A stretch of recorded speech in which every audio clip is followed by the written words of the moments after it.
Good afternoon, Michael. I guess morning for you. It's probably morning for me too, about 11:30. See, growing the hair out. Last ditch effort to convince myself that I'm not bald. Coupled with this wonderful video for you, I have a whole series of pictures that you can flip through and kind of get a general understanding. Basically here what we're doing for you is showing you one of my favorite rigs.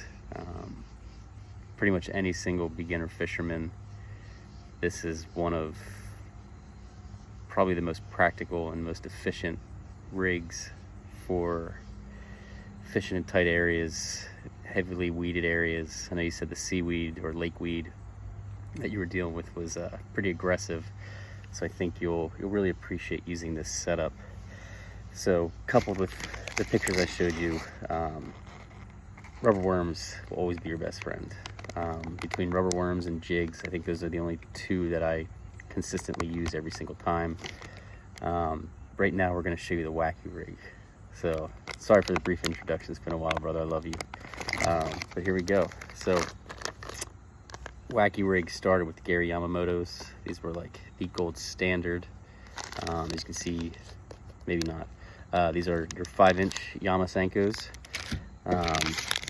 Name brand, a little bit more pricey, so I go for the Bass Pros. Rubber worms last long, but they don't last forever. You can typically use them for maybe 3 fish that you get hooked on. All depends on how hard they attack it, but relatively cheap, bunch of good colors. I like the dark greens with some red peppered in there. Pumpkin's probably the most popular color. Fish love it. It's just easy, it's more natural. So this is the Bass Pro Shops Tournament Series Sticko worm. I believe these are also 5 inches. But so the variety with the pumpkin's usually your brownish greenish, and then they call it a sure thing when it's mixed with some darkers and some reds. So I already have a pack that's opened up here. So let's grab right on here and we'll show you how to do the Wacky rig. So the biggest thing here with the Wacky rig, you got to use the picture I sent you, these Wacky O-rings with little rubber rings, sorry. And then you're going to want to couple that with what we like to call a weedless hook set. So what you see about this hook here, there's this wire that comes in, it protects the barb. So when it's offset, the hook is exposed. When it's set, ideally, in theory, the hook is protected and won't get snagged on your timber, your weeds, whatever else is down there on the bottom.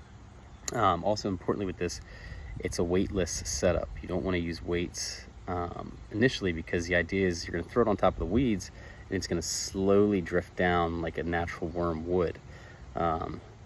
So no weights for this guy, but let's show you.